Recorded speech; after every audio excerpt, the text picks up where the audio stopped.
ప్రస్తుత రబీ పంటల సాగుకు ఎరువుల ధరలు మరింత భారమయ్యాయి. తాజాగా కొన్ని కాంప్లెక్స్ ఎరువుల ధరలు బస్తాకు 2 నెలల్లో 50 రూపాయల చొప్పున పెరిగిందని వ్యాపార వర్గాలు అంటున్నాయి.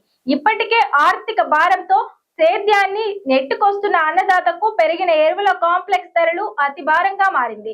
ఉమ్మడి జిల్లాలో యాసంగి వరి నాట్లు పూర్తి కాగా ఇతర 6 తడి పంటలు మధ్య దశకు వచ్చాయి. పంటల ఎదుగుదలకు యూరియాతో పాటు ఇతర పోషకాలు అందించేందుకు కాంప్లెక్స్ ఎరువులను రైతులు విరివిగా వినియోగిస్తారు. వర్షాలు సమృద్ధిగా కురియడంతో సాధారణం కంటే ఎక్కువ పంటలు సాగయ్యే వీలుందని అధికారులు అంచనా వేశారు.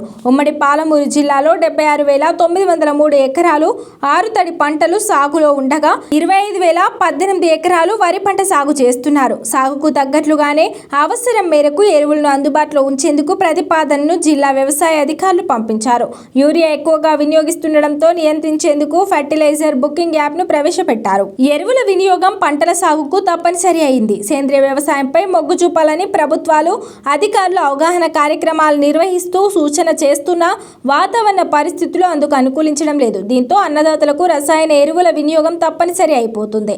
అయితే రసాయన ఎరువులు ధరలు పెరగడంతో రైతులకు ఆర్థిక ఇబ్బందులు తప్పడం లేదు. యూరియా, DAP మినహా మిశ్రమ ఎరువుల తయారీకి ముడి సరుకు అవసరం కాగా ఆ ముడి సరుకు విదేశాల నుంచి దిగుమతి చేసుకోవాల్సి ఉంటుంది.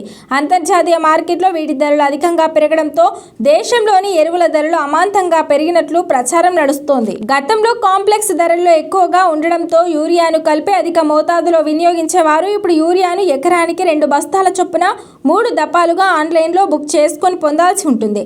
బహిరంగ మార్కెట్లో లభ్యతను నియంత్రించడంతో కాంప్లెక్స్ ఎరువులు అవసరం మేరకు వేయాల్సి ఉంటుంది. మరోవైపు వాటి ధరలు పెంచడంతో రైతులు ఆందోళన చెందుతున్నారు. యూరియా, DAPలను మినహాయించి కాంప్లెక్స్ ఎరువుల ధరలను మాత్రమే పెంచారు. ఎకరాలు సాగు చేసే రైతులపై అదనంగా 4,000 నుంచి 5,000 వరకు అదనపు భారం పడనుంది. కాంప్లెక్స్ ఎరువుల్లో 20:0 బస్తా తక్కువ ధరతో ఉండడంతో యాసంగిలో రైతులు ఎక్కువగా వినియోగిస్తారు. ఇప్పుడు దీని ధరను సైతం పెరిగింది.